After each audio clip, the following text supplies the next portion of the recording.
Like we always say, everyone loves to shit on a DJ, and that's why it's important for me to give DJs a platform to kind of just cut through a lot of that internet meme noise that suggests that we are not worthy of the jobs we do.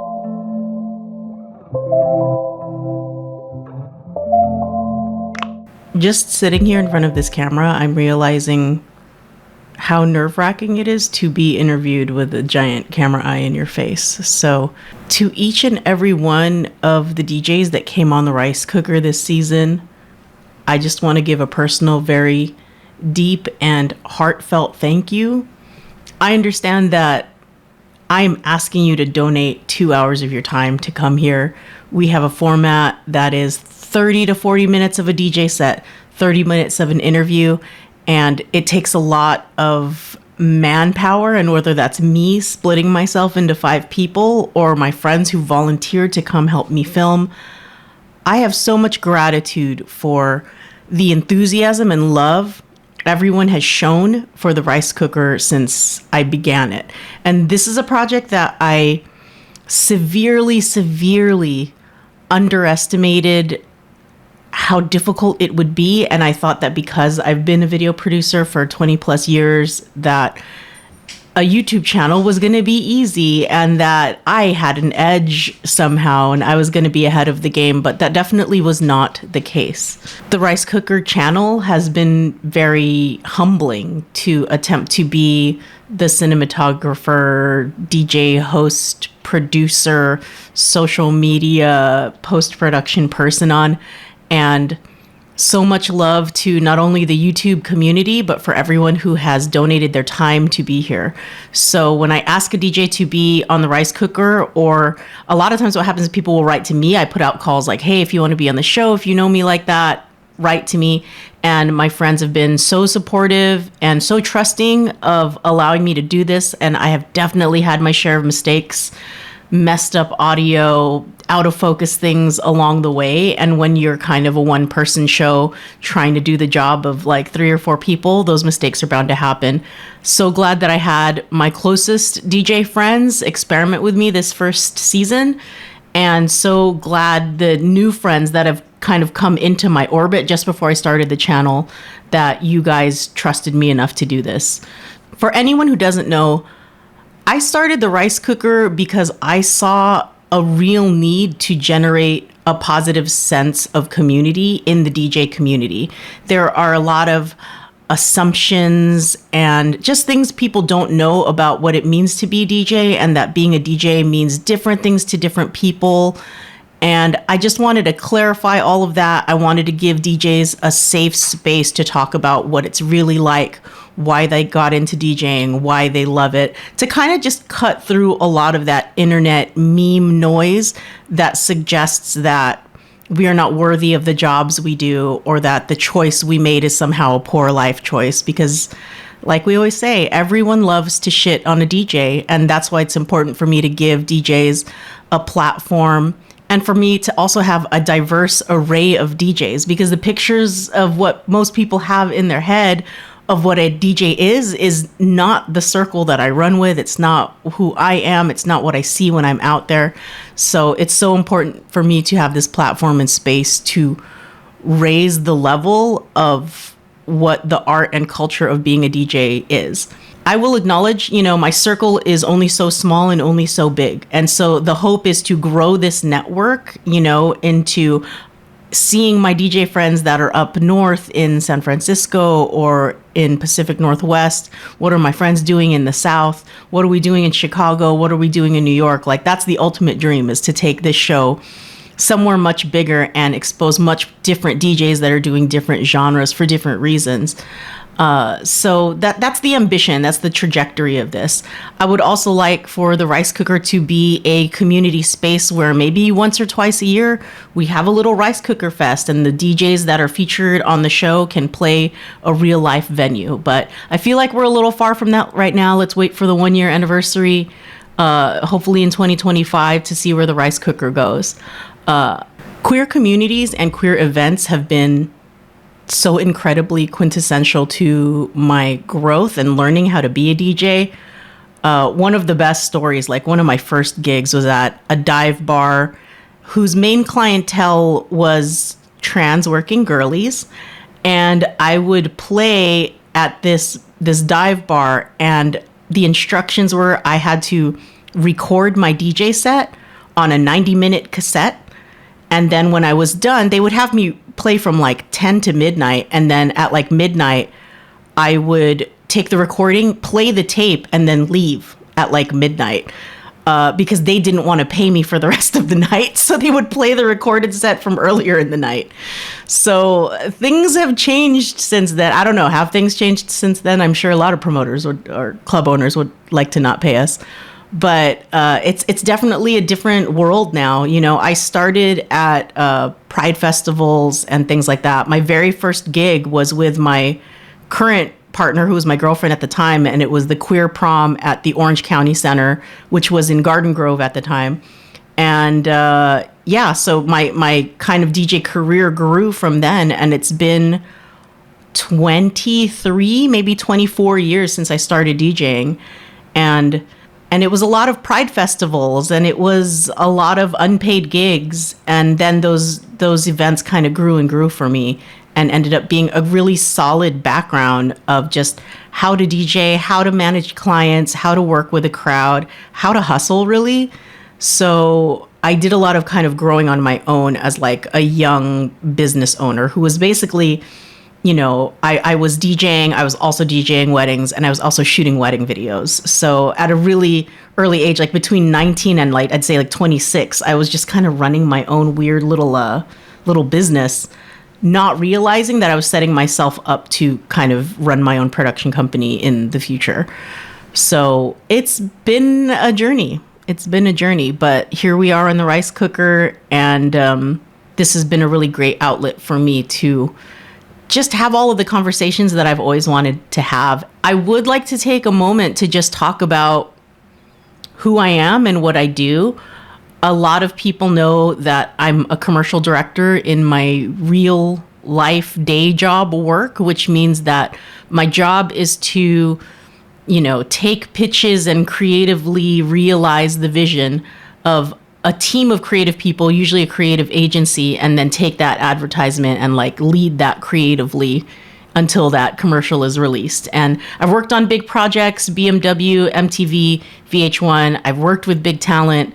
Lizzo, CL from 21, Troye Sivan, Shangela from Drag Race, a lot of cast members from Drag Race. I am definitely tapped as a director who directs in a unique lens. I'm all about variations in body type, finding beauty in different skin tones. And I'm tapped because I take my role as an image maker very seriously. And it's very important to me that people who see ads, who are spending their hard-earned dollars, see themselves reflected in those advertisements and in those pieces of art that we're making in order to sell a product. And to do that like ethically and feel good about what we're representing when we put those images out there. I would say that spirit carries into the way that I DJ and the way that I program spaces and the company that I keep and the friends that I have. So the rice cooker is really just an extension of that. And hopefully some good community building comes out of that. I started DJing in the early 2000s. A friend had bought some really rudimentary Gemini DJ decks, and they were not unlike just having two portable, you know, CD Walkmans and playing them at the same time. They were not complex or anything, but from there, I kind of grew into different systems, like into Newmark systems and into Pioneer systems. And I had already had access to vinyl and vinyl DJ decks and things like that. So it was a natural progression for me. But I came from a time where the DJ world was very segregated. I would get booked to play a club, and the promoters would look me in the eye and say, "You are not allowed to play electronic music, techno music, house music, because those genres are gay genres, those genres are Black and Latin genres, and that's not the kind of club that we're running." And that's the way the world was in the early 2000s. These worlds of genres were like very segregated, and club promoters were very scared. And needless to say, by the time I was done with that club and that promoter that told me that I was only supposed to play hip hop and R&B, I was playing The Cure, I was playing Peaches, I was playing all kinds of like electro clash music at the time. So I really was able to show that club, that promoter, that culture, and that scene what happens when you let a DJ do what a DJ is supposed to do, which is like look at the crowd. I was getting to know the crowd. I was making friends with them every week. I knew what they wanted to hear. And I knew that no promoter in their right mind would disagree to a DJ listening to the audience and vibing with the audience. And so that is the spirit that I want to keep alive. And being a queer, non-binary child of immigrants person, I bring all of that identity onto the dance floor with me. And I always have believed that the dance floor is a community space, and particularly for queer people, for people of color, the dance floor is where people go to have joy, to flirt, to be with their friends, but it is also where we go to organize and to mourn and to have our battle cries and things like that, things that are like tribalistically inherent to us. So the dance floor can be so much more than just selling drinks to people if we allow it to be. And that is really the spirit and culture I want to drive forward with the rice cooker. I would love to grow it into something bigger and crazier. And it's something very special to me. There are little personal touches on the rice cooker. Like, here's a great example. I will actually switch out the plushies that are in the background of the DJs, according to, I have a bunch of them. Just according to personality or cuteness, I will do this. And, the space I'm working in is a home studio. In the future, we will probably have to do this show in a studio type space. But for now, it works. And I am of the generation that had an extremely difficult time being able to even access buying a home, which is a story very common to multiple generations at this point. So to have a home every time friends come in for a party, a potluck, they bless and complete and just mortar and solidify the walls of this home more than before the minute they walked in. So when people come over, a lot of people don't know this. I don't like publicize this, but I always make a dish that has rice in it. I always check for people's dietary restrictions to see what can I feed them, because there is that Filipino tribal instinct in me that if you're in my home, you will be fed in some kind of way.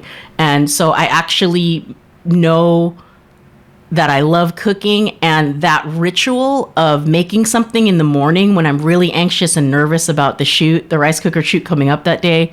A lot of people don't know that I'm actually in the kitchen and I'm making rice and I'm making dishes and I'm getting my hands dirty and I'm putting my hands in the grain. And there's something very meditative and calming about doing that before I have to really exert a lot of social battery and do these interviews. So there's a lot of moving parts to the rice cooker. And if you're interested in being on the show, I generally only book DJs that I have been in the crowd for their show. I don't ever want to fake it that, I'm just going to book someone based on their name or based on their follower count. It has to be somebody that I vibe with and have a little bit of a connection with, and at the very least have had a couple of conversations with. The people that I bring into this space are important to me. The energy I bring into this space is important to me. And I just want to thank you guys for being there, and just the absolute gifts that the DJs have given me always surprises me. They're always bringing me a track that blows my mind, that makes me laugh, that I wasn't expecting, and I love those moments. And I hope to bring you all more of those moments on the rice cooker as we're planning the next season. So working on the rice cooker season 1 has been so fulfilling and yet so difficult. And that's how I can tell that I love it, because I keep doing it despite how much hard work it is. The people who come here donate their time. They work hard on their sets. They sit here and get grilled, in this interview situation.